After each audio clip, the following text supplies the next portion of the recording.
this man who owns a bus touring company. His name is Buddy, and he is such an asshole, and he was so disrespectful to my friends Priscilla and Bella, who I work with, and to my mother. If you're watching this, I can't stand you, and I hope your business burns.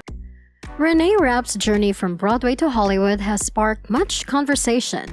With her unfiltered honesty and undeniable talent, she stands out different from others. But can she navigate the curse of the it girl and the complexities of fame? Let's find out. Renee, who has recently been on everyone's radar thanks to her involvement in the musical adaptation of the iconic movie Mean Girls, but Renee is not your typical celebrity. Unlike many who walk the tightrope of public perception with practice ease, she says what she thinks, clear and straightforward. Isn't that refreshing?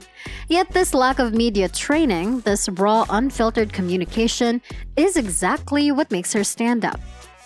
Renee identifies openly as bisexual, adding another layer to her unique public persona. However, there's a twist. The very qualities that make her so appealing now may also spell trouble for her in the future. It's a pattern seen all too often, the rise and fall of the it girl. Just as quickly as the public falls in love with someone's genuineness, the tide can turn, leaving them to face the wrath of online critics. Now, think about it. We've seen this cycle before, where a fresh face captures the public attention only to become the target of intense scrutiny and backlash. This phenomenon, which could be dubbed the curse of the it girl, suggests that Renee's current popularity might not shield her from future criticism. Switching context to Reneé Rapp's journey, her passion for theater was unmistakable. In New York City, during the esteemed Jimmy Awards in 2018, Renee showcased her remarkable talent. Her electrifying performance not only captivated the audience, but also set her apart from 40 other gifted contestants, earning her a substantial $10,000 scholarship. Laura Benanti, tasked with presenting the award, was clearly taken aback by Renee's remarkable confidence, openly admitting that she could not match the young performer's composure, especially at just 18. Now, with confidence like that and a voice to match, Renee was destined for Broadway. She lands a role in Mean Girls on Broadway in 2019, bringing the character of Regina George to life. But then the unexpected hits, the pandemic, due to which it got delayed. Then she shifted gears to the small screen, making a splash in HBO Max's hit series, The Sex Lives of College Girls. In the show, she plays Layton, a character who at first glance might remind you of Regina George with her wealthy legacy college kid vibe. Layton starts off thinking she's a cut above her randomly assigned roommates, setting the stage for some juicy drama-filled episodes. However, as the series unfolds, Layton's icy exterior begins to melt. She grows closer to her roommates, forming an unexpectedly charming and fun bond that wins over the audience.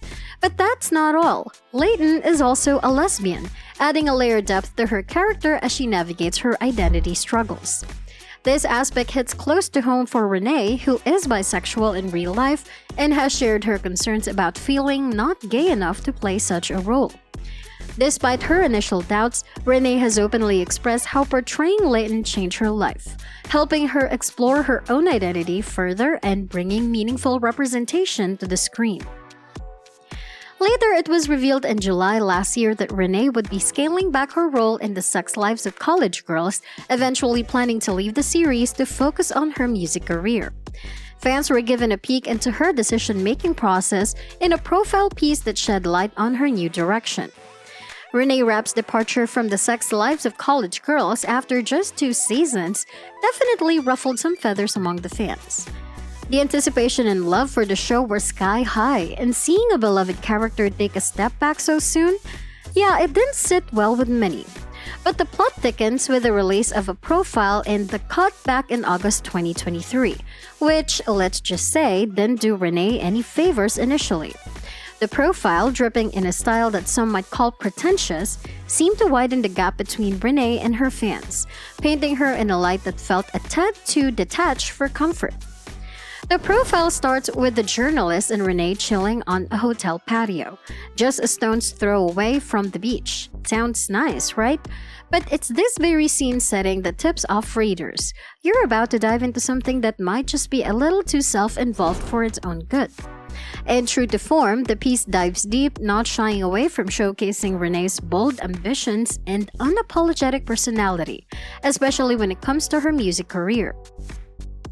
Renee's got goals, big ones, with her sights set firmly on the music scene. She shared an eye-opening tidbit about planning her own music tour without waiting for the green light from the showrunners at HBO Max. And then there's the negotiation story with the bigwigs, Lauren Michaels and Tina Fey, over her role in the Mean Girls movie. Renee's approach? Straight up no chaser. I know you guys do SNL, so I'm in, but only if you're backing my music career for the long haul. Throughout the profile, Renee doesn't hold back, opening up about her love life, her sexuality, and how these personal journeys influence her music. It's raw, it's real, and it gives us a glimpse into the mind of someone who's not afraid to lay it out all on the line. As the profile wraps up, it leaves us with a quote that captures the essence of Renee's stance on life and career. She's unconcerned with opinions, focusing solely on her work, be it on screen or through her music.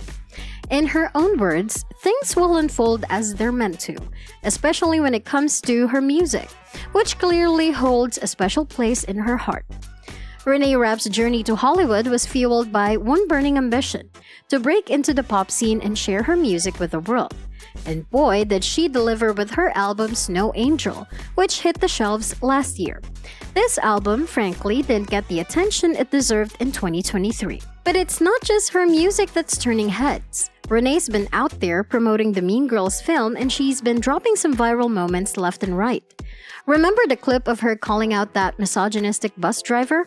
Yep, that's the one that's got everyone talking. But that's not the only moment that's been making waves. Her press tour has been a goldmine of candid, laugh-out-loud interviews that show off her brutal honesty and sharp wit. For instance, there's this hilarious exchange where she's asked about ageism, and she plays along with a tongue-in-cheek response that leaves the interviewer cracking up. And then there's the BuzzFeed quiz moment where she's all gung-ho about finding out which Mean Girls character she is, throwing in a casual, "by the way, I'm bisexual," as if it's the most normal side note. This openness about her sexuality, coupled with her self-deprecating humor about milking her Mean Girls role for all it's worth, just adds layers to her already fascinating persona. From her breakout roles to her candid moments and the inevitable scrutiny that follows, how do you think Renee and others in her position can balance authenticity with the pressures of fame? Share your thoughts in the comments below, and if you found this exploration insightful, don't forget to like, share, and subscribe for more content like this.